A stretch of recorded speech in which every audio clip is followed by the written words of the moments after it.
안녕하십니까, 이진우입니다. 코로나 이후에 세계 각국에 많은 변화들이 나타나고 있는데 공통점들이 있죠. 모든 서비스가 비대면으로 바뀌고 디지털화가 더 빨라지고 또 그 가운데 플랫폼 기업들이 급성장하는가 하면 친환경의 흐름이 중요해지고 또 각 산업과 소비 시장에 이런 여러 변수들이 큰 영향을 미치고 있습니다. 그 중에서 가장 빅테크 기업들도 많고 친환경 정책을 리드하고 있는 나라가 대표적인 곳이 미국이죠. 반면 선진국 중에 지금까지도 다 손으로 글씨를 쓰고 도장을 찍고 다니고 팩스밀리를 보내는 나라도 있습니다. 바로 일본인데요. 최근에는 일본도 디지털 사회로 가는 변화가 시작됐다는 소식을 전해드린 적도 있는데 오늘 역시나 박정호 시간에는 최근 미국과 일본 두 나라 분위기를 업데이트도 해보고 비교도 해보고 자세하게 좀 들여다보려고 합니다. 손에 잡히는 경제 플러스 광고 듣고 시작합니다. 세계 경제의 다양한 현안과 이슈들을 재미있고 깊이 있게 공부하는 역시나 박정호 시간입니다. 오늘은 말씀드린 대로 미국과 일본을 좀 비교하면서 최근의 분위기를 좀 전해 듣죠. 명지대학교 박정호 특임 교수님 어서 오십시오. 예, 안녕하세요. 저희가 이런 주제를 선택한 이유가 아주 최근에 미국과 일본을 모두 출장을 다녀오셨다길래. 예, 맞습니다. 예. 아마 많은 분들이 그동안 못 가셨다가 변화가 어떻게 되는지 궁금하신 분들이 많으실 것 같은데 예. 그래서 일부러 진짜 농담이 아니라요. 일본은 일정이 없었는데 비교하려고 경유로 일부를 했었어요. 그래서 좀 비교를 하고 와서 말씀을 좀 드리려고 하는 겁니다. 예. 미국과 일본은 안 그래도 차이점이 참 많은 어찌 맞아요. 보면 뭐 동서양의 대표적인 나라일 네. 수도 있다 보니 네. 그렇긴 한데 요즘 최근에 한 번 더 들여다보니까 더 차이와 격차가 벌어지고 있는 것 같더라. 그렇죠. 이제 결론부터 먼저 말씀드리면 미국은 21세기로 가고 있는 미국. 이미 21세기인 미국하고 예. 아직까지 20세기에 있는 일본. 요게 딱 결론이었어요. 네. 뭐 그런 걸 보여주는 단면 뭐 이게 있었습니까? 어마어마했습니다. 20세기의 경제 활동을 하는 과정에서는요. 지구 환경에 대한 오염은 중요한 고려사항이 아니었었죠. 생산, 발전, 성장 이게 우선이었죠. 맞습니다. 그것만 하면 됐으니까요. 근데 21세기는 이제 친환경이라는 것을 반드시 고려할 수밖에 없는 상황으로 바뀌어가고 있는데 네. 여기에 대해서 지금 벌써 두 나라가 보이는 행보가 달라요. 그래서 그거부터 먼저 말씀을 드리겠습니다. 친환경에 대해서. 예. 사실 요즘 이슈가 되고 있는 게 이제 전기차 얘기 많이 하잖아요. 예. 전기차가 생각보다 미국이 목표로 하고 전 세계적으로 뭐 보급 스케줄이 조금 뒤로 미뤄질 것 같다라는 얘기들이 많이 되고 있는데요. 그건 사실입니다. 이 전기차를 도로 상황에서 원활하게 가동되게 만들려면 그만큼 제도적인 것뿐만 아니라 SOC 즉 인프라적으로 뒷받침돼야 되는 게 많거든요. 네. 여기저기 충전소도 해야 되고 뭐 하는 것도 있잖아요. 근데 그런 것들은 쉽게 되는 것은 아니기 때문에 미국이나 일본이나 그 어느 나라도 전기차로 전환이 빠르게 진행되고 있다 이렇게 볼 수는 없어요. 그런데 그렇게 사회 전반적인 시스템을 바꿔야 되는 친환경 기조의 변화는 제외하더라도 네. 그냥 어떻게 보면 스몰 단위에서 즉 기업이나 지자체나 개인 단위에서 할 수 있는 친환경 움직임은 미국과 일본이 편차가 어마어마하게 벌어지기 시작했어요. 그래요? 네. 대표적으로 호텔만 가지고 말씀을 드리면요. 네. 예. 제가 진짜 방송 때문에 별걸 다 하게 되는데 호텔을 일부러 매일 다른 호텔을 묵어봤어요. 비교하려고. 네, 그냥 재밌으니까 그런 거잖아요. 이게 또 방송 때문에 아니에요. 진짜 방 바꿔가는 게 얼마나 힘든지 모르셔서 그래요. 알겠습니다. 네. 감사합니다. 일단. 네. 저도 궁금해서. 네. 네. 근데 미국의 호텔은 친환경 기조의 호텔로 많은 호텔이 바뀌었어요. 호텔이 친환경인 거면 뭐 어떤 게 친환경입니까? 제가 별의별 일을 다 당했다니까요. 첫 번째, 일단 냉장고를 저는 안 사용했습니다. 방에 있는 냉장고? 예, 호텔 가면 다 냉장고 있잖아요, 조그만. 근데 그거 뭐 열어보면 비싼 거 들어있잖아요. 비싼 거 들어있고 생수 예. 2병 정도는 이제 무료다 이렇게 돼 예. 있잖아요.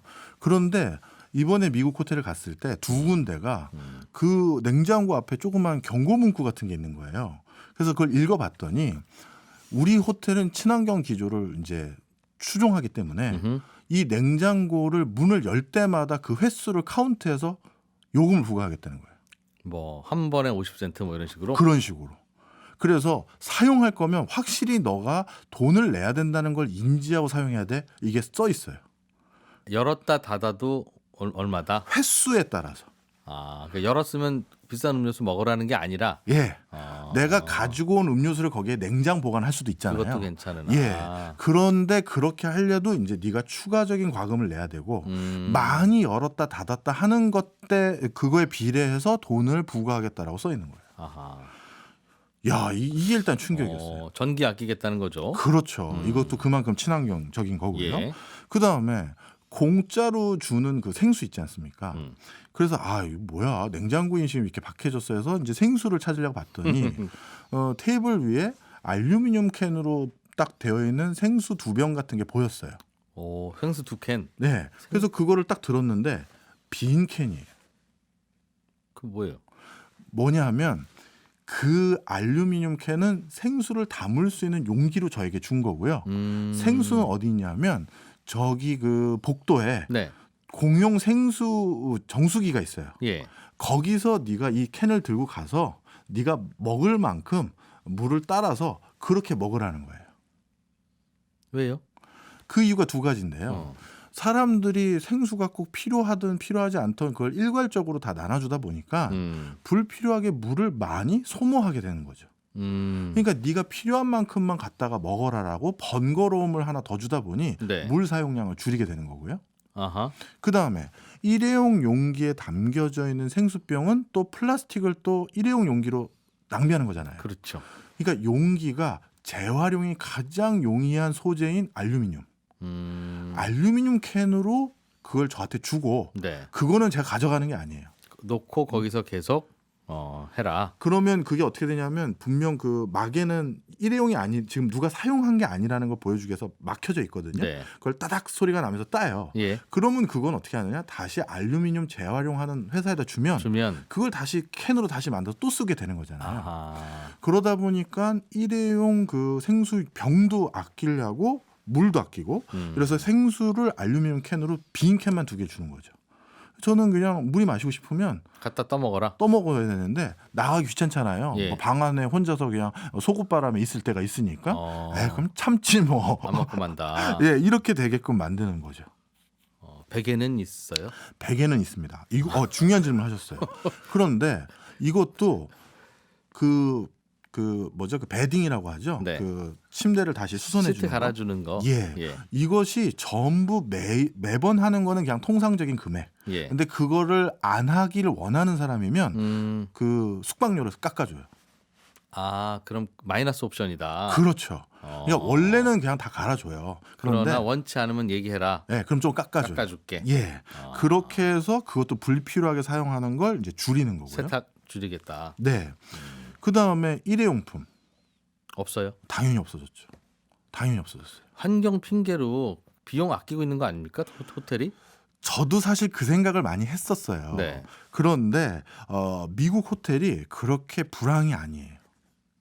그 호텔도 안 그러고 싶은데 의무다. 의무적으로 그렇게 해가고 있는 거예요. 그리고 그게 호텔의 이미지에 더 좋은 점이 많은가 봐요. 네. 그런 것 같기는 해요. 그럴 것 같기는 한데. 네. 그래서 베개는 있느냐고 물어줬던 게 다 있기는 있습니까? 있기는 있어요. 없어진 게 있어요.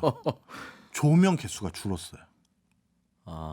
그것도 불필요하다고 본 거예요? 호텔이 생각보다 좀 예전에 똑같은 호텔을 하나 갔었거든요. 4년 전에 갔었던 호텔을. 근데 조명이 그 스탠드 조명이 하나 창가 쪽에 하나 있었었는데 그게 사라졌어요.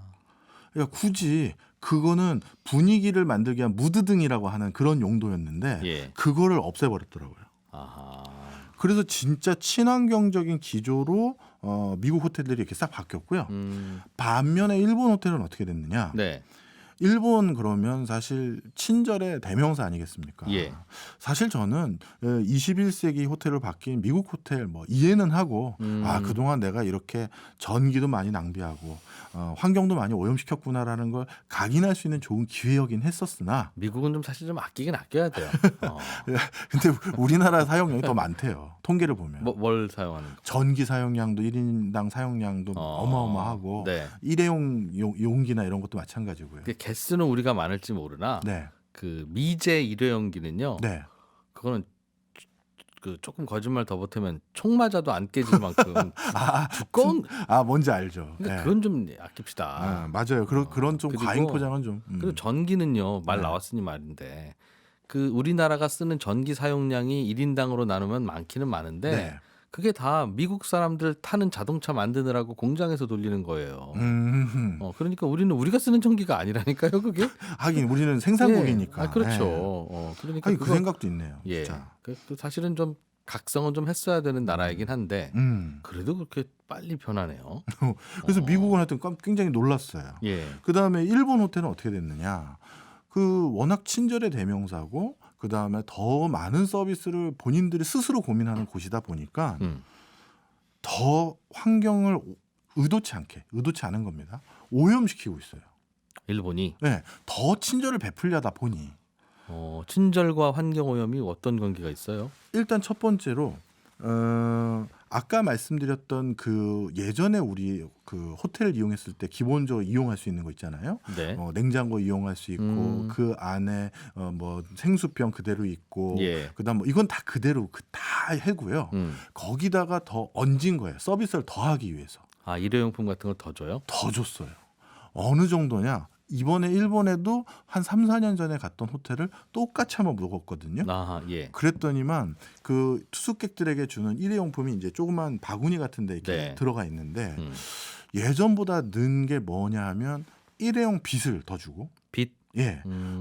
그리고 면봉 이런 것들의 개수가 늘었어요. 아, 한 번에 주는 거에. 네. 그다음에 면도기 면도 일회용 면도기, 예, 면도 뭐 크림. 이런 것들도 미국은 당연히 생각을 못 하는데 여기는 당연히 아, 세트로 주고. 세트로 다 주고. 그래서 일회용품들이 더 늘었고 그다음에 하나가 더 는 게 우리 샤워할 때 이 샤워 타월이 있으면 좋잖아요. 약간 거실거실한 거? 예, 그게 예. 추가된 거예요. 아, 그것도 주더라는 거죠? 예. 근데 그거를 그냥 한 바구니에 그냥 다 넣어도 세트로. 뭔지를 알 텐데 또 개별 표장이 다 돼 있죠. 아. 아주 깔끔하게 보이려고.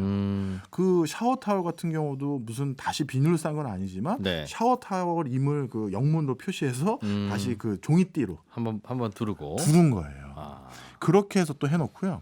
그 다음에 코로나19에 대해서 우리 호텔은 어떤 지침인지 그리고 공항에 갈 때는 어떻게 서비스를 추가적으로 해드리는지 마스크가 혹시 떨어졌으면 우리가 제공해줄 수 있다는 걸 영문, 중문, 한국어 이걸로 다시 출력을 해서 그 우리 코팅한다고 하죠. 빳빳한 종이로 만들어서 그걸 또 거기 또 비치해 놓은 거예요.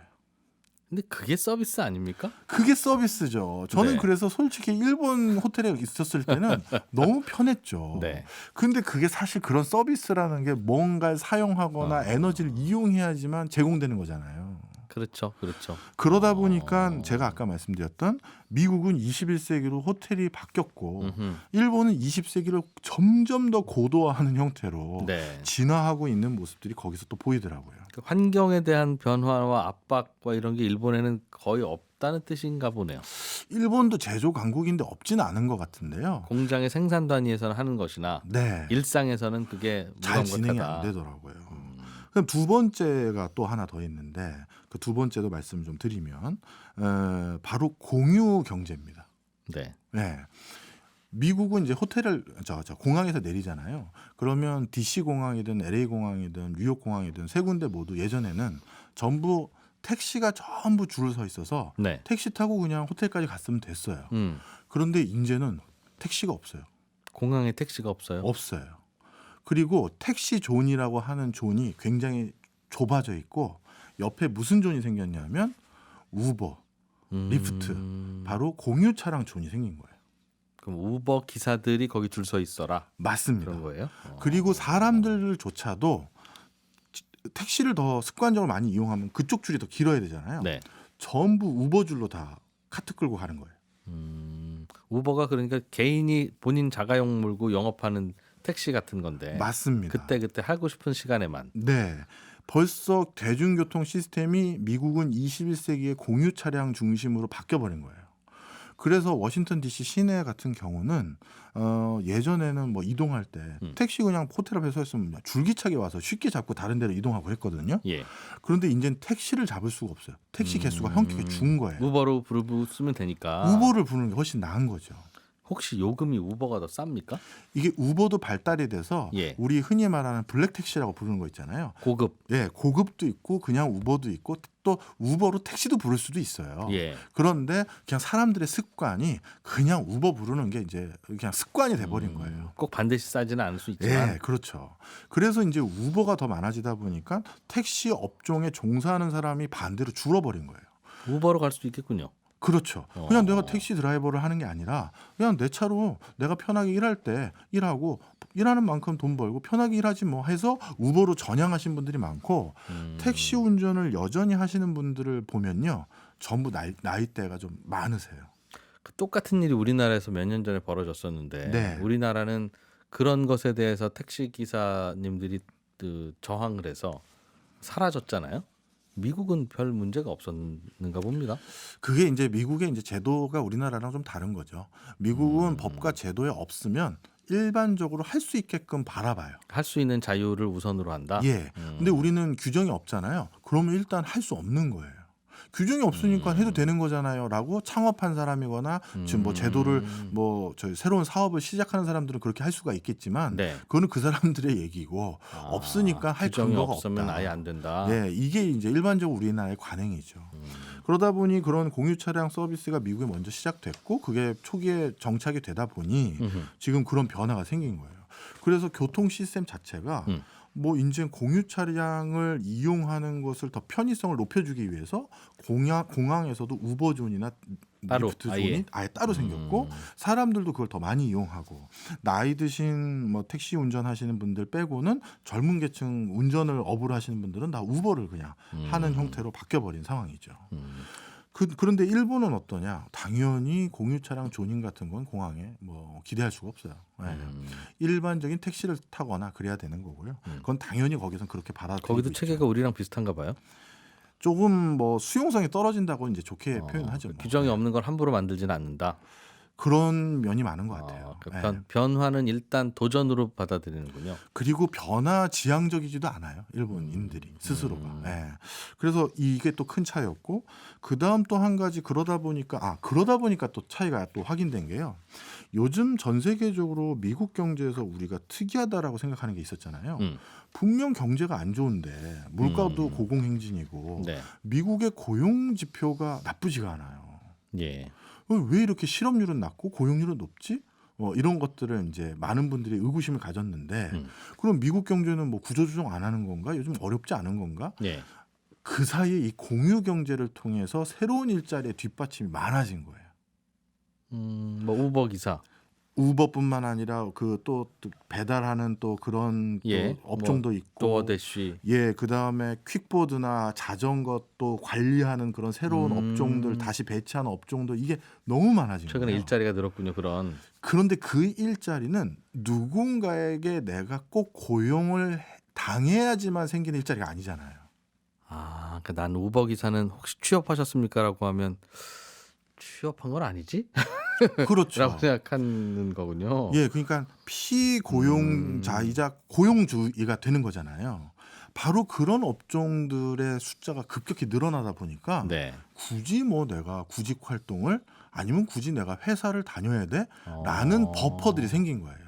실제로 뭐 먹고 사는 정도의 수입이 생기니까 또 그것만 하는 거 아니겠습니까? 그리고 미국은 우리랑 좀 정서가 달라서 부모님으로부터 야, 너 버젓한 직장을 다녀야지 이런 잔소리라든가 네. 어떻게 보면 사회적인 뭐 체면이라고 해야 되나요? 야, 너 어느 회사 다니냐 이런 거에 대해서 상호 비교 잘 안 하거든요.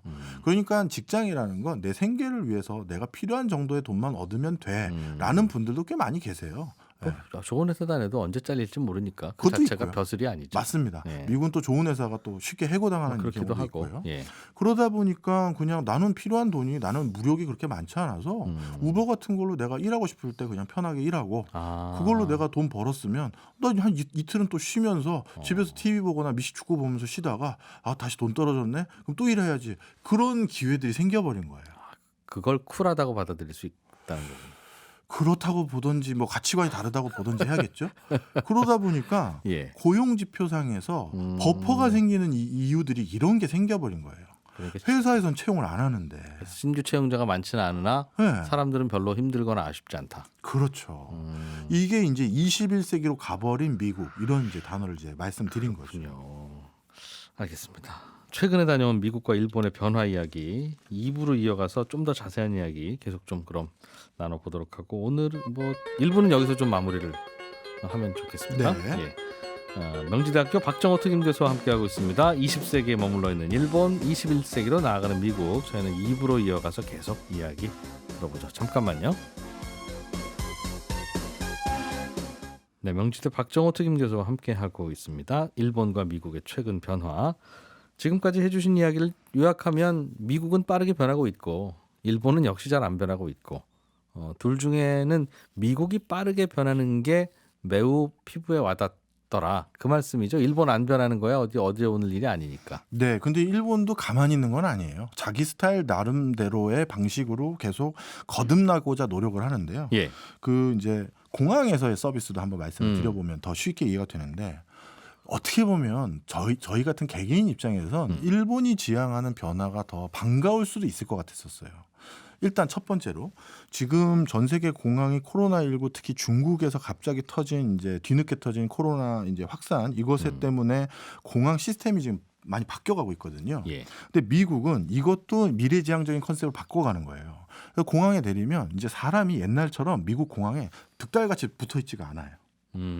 가능하면 사람을 줄이고 시스템적으로 흘러가도록 자꾸 진화하는 거죠. 사람도 구하기 어렵다면서요. 그것도 있고요. 처음 내리면 어떻게 되느냐? 큰 표지판에 네. QR 코드가 있어요. 아하. 이걸 찍으라고 써 있어요. 그러면 뭐 이미그레이션 할 때까지 어떻게 해야 되는지가 다 나와 있습니다. 그리고 방역 무슨 저는 건강합니다. 요즘 카드 더 쓰는 것들 있잖아요. 예. 그것들은 어떻게 하는지 거기 다 있는 거예요. 그럼 QR을 딱 찍었더니만 누구 도와주는 가이드 없이 거기에 앱에서 내가 그 뭐 백신을 맞았는지 뭐 했는지 이거 다 체크하고 이렇게 미리 해놓으면 갈 수 있는 거고. 네. 근데 뭐 휴대폰이 없거나 그런 걸 잘 이용할 줄 모르는 뭐 또 분들이 계실 수 있으니 예. 그러면 종이로 그걸 작성해야 되는데 수기로 작성해야 된다는 건 또 간단히 화살표로 밑으로 돼 있거나 뭐 안내하시는 분 한 사람이 그냥 들고만 있어요. QR로 안 되신 분은 이걸로 하세요. 일로 오십시오. 네, 내지는. 이렇게 하고 이제 가는 거죠. 그러면 이제 예전에 짐 검문 검색한다고 또 짐 안에 있는 노트북 뭐 이런 거 다 꺼내서 이제 보여줘야 되잖아요. 네. 그것도 시스템이 개선됐더라고요. 이제 노트북을 안 꺼내도 돼요. 안에 그게 있어도 본인들이 다 스캔을 제대로 할 수 있나 봐요. 근데 예전에는 노트북 꺼내고 그런 것도 설명해 주려고 네. 거기 한 명이 또 있었거든요. 꺼내셔야 된다고. 네, 꺼내셔야 됩니다. 그리고 그거 여기 또 분류하셔야 돼요. 이거 설명해 주려고. 근데 이제는 딤을 통째로만 얹어 놓으면 알아서 검색하니까 그 인력도 줄어들어온 거예요. 야. 그러니까 점점 미국은 이 추세대로 가면 공항에 사람 일할 수 있는 사람의 숫자가 더 줄어들겠죠. 그렇겠네요. 근데 일본은 어떻게 됐느냐? 갑자기 코로나19의 중국발 확진자 늘어나서 일본도 공항 시스템을 또 바꿨거든요. 예. 그거를 제대로 공지하기 위해서 또 친절의 나라이자 또 사람들을 배려하는 나라다 보니 혹시 사람들이 모를까 봐 일단 비행기에 내리자마자 피켓 들면서 검역 이걸로 하셔야 됩니다. 종이를 먼저 들어요. 그리고 QR로 할 수 있다는 건 오히려 뒷순위로 설명을 해요. 거기는 종이가 먼저였어요. 그리고 또 그 수평한 에스컬레이터 타고 쭉 가잖아요. 네. 그럼 중간에 한 명이 더 서 있어요. 왜? 혹시 아까 공지 못 봤을까 봐. 아하. 네. 이거 하셨습니까? 네, 다시 또 공지를 하기 위해서 또 서 있어요. 네. 그리고 막판에 딱 도착해서 실제 방역 검문 검색할 때쯤 되면 양쪽에 두세 명이 있어서 도와드리려고. 막히면 안 되니까. 사람이 더 는 거예요. 빨리빨리 빼야 되니까. 예, 사람이 더 늘었죠. 그리고 또 그 방역 관련해서 프로세스가 더 생겼을 뿐만 아니라 이제 공항들이 이제 요즘은 검문 검색이 좀 강화되는 곳도 있잖아요. 그것 때문에 또 더 인력이 는 거예요. 옛날 공항 있었을 때보다. 그러면 인력이 줄어드는 미국 공항은 별 문제 없이 돌아가는 거라는 건 그 왜 그럴까요? 사람들이 미국 갈 때는 알아서 휴대폰으로 잘 하고 일본에 오면 막 갈팡질팡 합니까? 같은 사람들이 세계 돌아다닐 이렇게 텐데. 비교가 되더라고요. 예. 대표적으로 제가 극단적으로 비교가 쉽게 됐던 게 이제 줄을 서야 될 때가 많잖아요. 네. 환승하는 사람이나 뭐나. 예. 그러면 거기에 있는 사람들은 줄을 어디서 서야지? 미국 같은 경우는 두리번 거려요. 그러다가 어디 줄 서 있다가 네. 조금 줄 서 있다 가다 보면 누군가 또 서 있잖아요. 음. 여기에 그 줄 맞아요? 하면 아니에요. 그럼 절로 가세요 하면 그때 다시 가야 돼요. 네. 분명 QR이나 시스템적으로 다 표시를 했는데 아하. 본인이 그걸 못 캐치하면 그런 번거로움 정도는 있어요. 줄 기껏 다 섰는데 네. 이 줄이 아니라고. 네. 그런데 일본은 어떻게 되느냐? 줄이 길면 여기가 줄의 끝인가? 그게 또 헷갈릴 수 있잖아요. 네. 그것도 사람들이 혹시 헷갈려서 낭패 볼까봐 또 사람이 있어요. 그 줄 끝이 여기입니다라는 또 표지판을 들고 끝에 서 있어요. 누가? 아. 그러면 그 줄 끝에 가서 딱 쓰면 그 사람에게 물어볼 수가 있죠. 이 줄이 그 줄인 거예요? 그렇겠죠. 하고. 예. 그러면 그 사람이 당연히 또 설명을 해주고. 그러니까 약간의 편함, 배려 이런 건 분명 일본에서 더 받았어요. 네. 그리고 일본에 그 서 있는 많은 안내하시는 분들 같은 경우 또 고수실 거 아니겠어요. 안내를 그러니까 내가 얼마나 많이 했는데 눈빛 보면 아는 거예요. 저 사람 지금 뭐가 궁금하다. 네, 갈팡질팡하네. 그러면 여기가 줄이에요. 이제 손짓을 미리 해준다든가 아니면 딱 봐도 외관상 한국인이네 중국인이 알면 그 나라 말로 또 설명을 해주죠. 그러니까 일본이 좀 저는 솔직히 저도 20세기 사람으로서 편키는 한데. 정말 편했죠. 그리고 인력도 더 많이 채용되니까 그 나라 그 고용 시장도 좋겠구나 생각은 들었는데 네. 과연 경쟁력이란 단어라고 표현해야 될지 미래지향적이라는 단어라고 표현해야 될지 모르겠습니다만 저 시스템이 계속 될까라는 의구심은 또 들었죠. 그렇기도 하고 그런 거 로봇에 맡길 수 있으면 로봇한테 맡기고 사람은 그 시간에 로봇이 못하는 창의적인 일을 해야 생산성도 올라가고 그러죠. 그럴 수도 있겠죠. 예.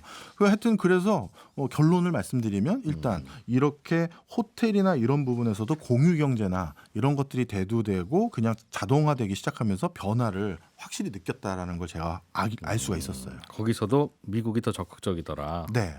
그다음 또 한 가지 중요한 변화를 느꼈습니다. 바로 애견 문화예요. 애견. 예, 반려동물이죠. 뭐 강아지만 있는 건 아니고 고양이도 있으니까 뭐 예. 반려동물 문화라고 하겠습니다. 숙소에서 미국의 이제 TV 광고를 보면 예전에도 그런 건 미국은 많았는데 정말 많이 늘었어요. 어떤 게 가정용품을 홍보하는 광고, 그 동영상 광고가 그 가정용품을 이제 사람만 쓰는 거라고 생각하고 광고 안 만들어요. 미국은 대표적으로 샤워기다. 네. 그러면 미국에서 샤워기 이걸로 교체하세요. 물살이 잘 나오고 물살 종류가 다양하게 바뀌고 이런 걸 광고하잖아요. 예. 그러면 옛날에는 뭐 샤워하는 어떤 남성이 시원하게 샤워하는 모습만 찍었을 텐데 네. 이제는 점점 비중이 뭐가 느냐면 그 샤워기로 아. 강아지를 씻기거나 그럴 때 편하냐? 훨씬 편하다는 걸 또 광고 화면에 꼭 넣어요. 아하. 네. 그래서 전 세계적으로 증가하고 있는 이 그 애완동물 시장 거기에 대해서 확실히 사람과 동급으로 돼요.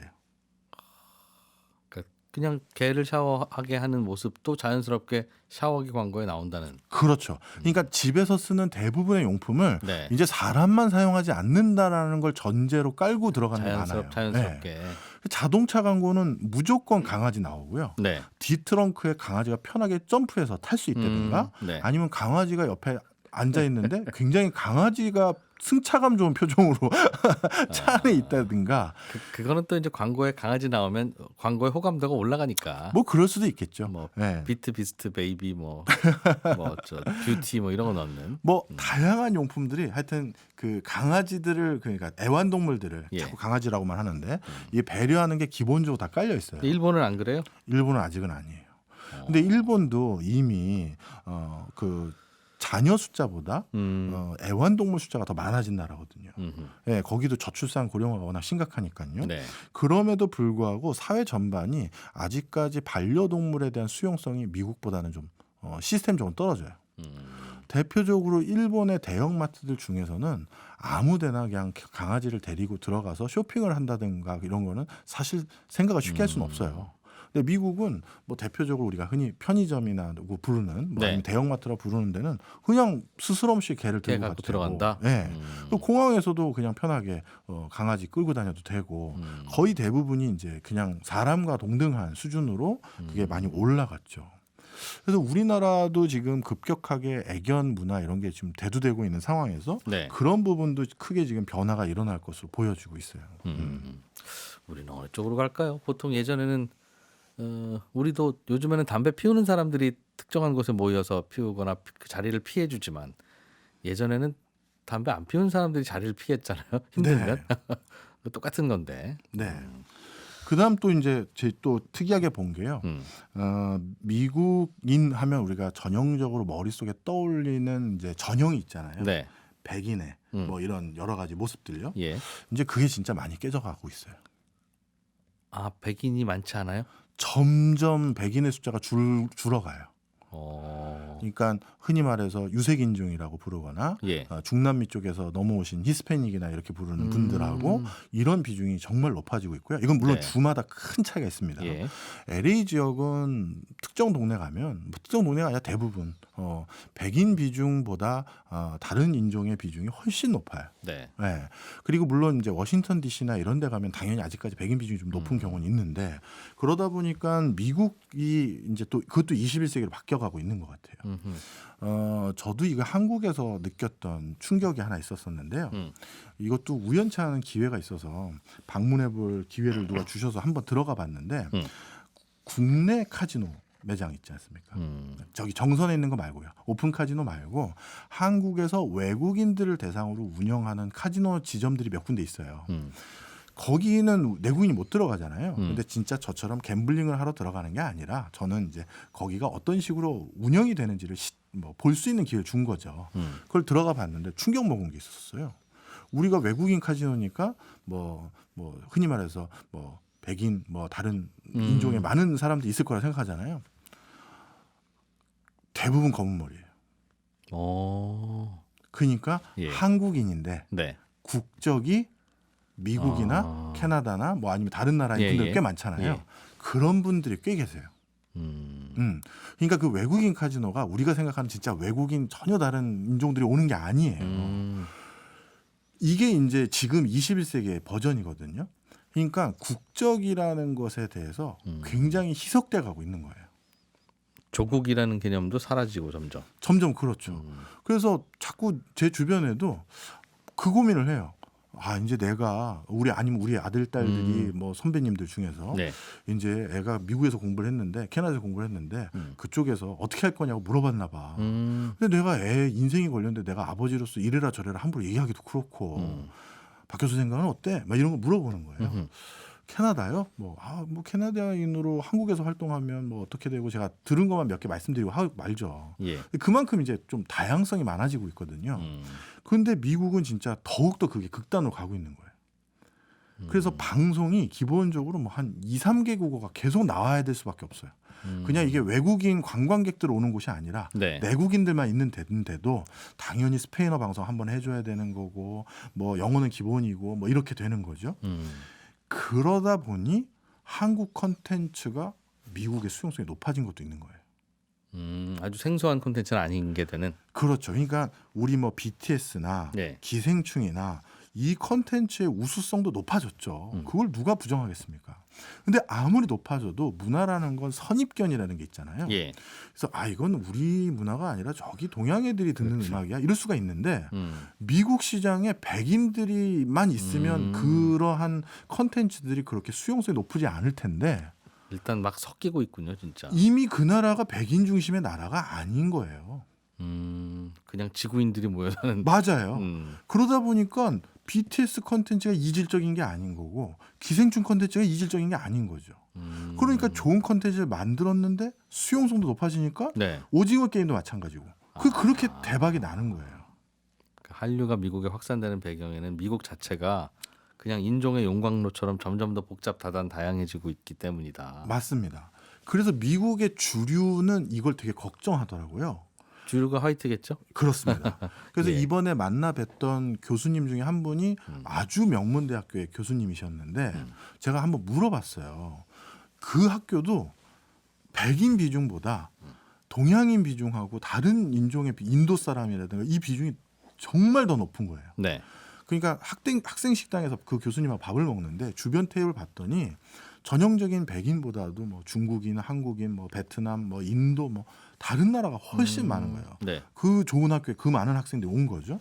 그래서 이게 이러면 미국의 주류가 바뀔 수도 있을 것 같은 생각이 든다 했더니 그분이 그냥 편하게 얘기를 해주시더라고요. 그래서 모든 대학이라고 할 수는 없는데 네. 일부 대학에서는 입학할 때 인종 쿼터로 백인을 강제적으로 늘리고 있다는 거예요. 요즘엔 오히려 예, 너무 실력으로는 안 되는 거야. 그러다 보니까 백인 쿼터를 일부러 두고 있는 학교들이 대학들도 네, 꽤 있다. 그걸 얘기해 주실 정도예요. 그래서 문화적으로 우리가 이렇게 빨리 진출할 수 있었던 이유도 그런 변화가 있었던 거고요. 네. 그럼 반대로 일본은 어떠냐? 일본은 여전히 일본인들이 중심일 수밖에 없는 사회죠. 네. 곳곳에 가도 이런 변화를 캐치할 수는 없고요. 네. 그리고 다양한 뭐 인종의 아고라가 섞였다 이렇게 볼 수 있는 여지도 거의 못 느꼈어요. 그리고 오히려 물론 일본 도쿄 같은 경우도 국제 도시다 보니까 다양한 사람들이 와 있긴 하지만 주변인인 것이지 거기 같이 어우러지고 있다라는 느낌은 당연히 받을 수가 없었죠. 네. 양극단이긴 할 텐데 미국이 좀 독특한 겁니까? 일본이 독특한 겁니까? 근데 전 세계적인 지금 추세는 미국과 같이 이제 국적이 자꾸 희석되는 경우들이 점점 많아지고 있어요. 그리고 우수 인재를 유치하거나 네. 우수 인재가 우리나라를 떠나는 걸 막기 위해서 이중 국적이나 뭐 삼중 국적 이런 걸 가진 경우도 많고요. 예. 그러다 보니까 미국에서 이것도 또 재밌는 현상인데 좀 고급 식당을 가서 옆에 흔히 말해서 아버지 어머니 좀 잘 둔 네. 청년들 같은 애들 보일 때가 있잖아요. 그럼 사실 슬쩍 걔네들은 무슨 고민하고 뭔 얘기 하나 귀 살짝 기울이면서 들어봐요. 네. 엿듣는 거죠. 궁금하잖아요. 그러면 사실 조금 옆이스럽다고 하면 뭐 너희 집 재산 얼마인데 이런 거 물어볼 것 같잖아요. 네. 거기 그 미국의 주류에서는 너희 집 재산 얼마를 물어보는 그런 대화보다도 어떤 대화들도 많이 있냐면 너는 국적이 몇 개야? 이걸 많이 물어봐요.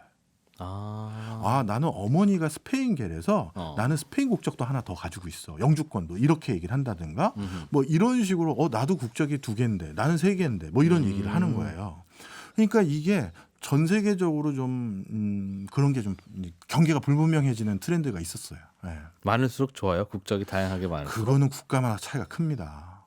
과연 우리나라에서 예. 이중 국적을 허용하고 경계를 풀었을 때 과연 그게 플러스가 될지 마이너스가 될지는 정말 세심한 연구를 해봐야 돼요. 그러니까 우리나라 자체로 예, 우리나라에서 이중 국적을 우리는 허용을 안 하고 지금은 불가능해요. 우리나라.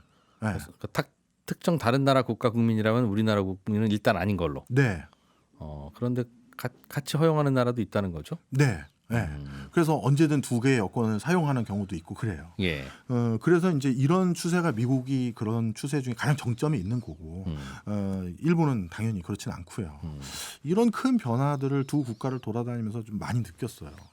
우리는 말씀하시는 뉘앙스나 보면 미국이 조금 더 대세라면 우리도 그렇게 점점 변하겠구나. 친환경으로도 변하고 다양한 국적에 대한 뭐 그런 이슈도 있겠구나 싶은데.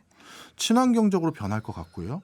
공유 경제나 이런 것도 만약에 뭐 좀 분위기가 좀 더 바뀌면 그런 것도 좀 우리도 도입이 될 것 같고. 예. 그런데 아까 말씀드렸던 인종적인 변화라든가 국적적인 변화 이게 과연 우리나라에서 가능할지는 그건 좀 잘 모르겠어요. 네. 근데 하여튼 전반적인 이 두 국가가 가진 결들이 극명하게 더 엇갈리고 있는 상황이고 그런 것들이 과연 이 두 국가의 미래라고 해야 될까요? 이런 거에 어떤 영향을 미칠지는 솔직히 지켜봐야죠. 그건 잘 모르겠다. 네. 근데 이중국적, 삼중국적을 허용하면 우리가 가장 고민해야 될 거는 뭡니까?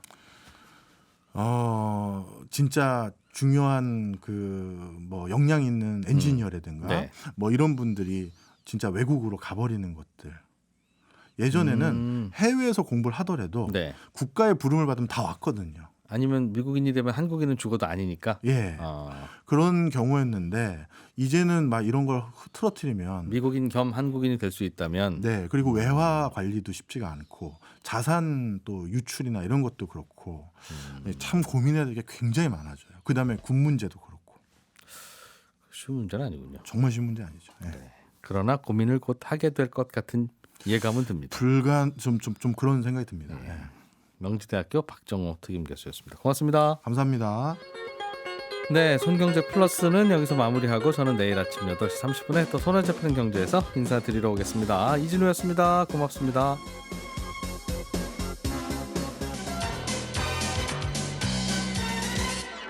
더 깊고 더 재미있는 경제 이야기.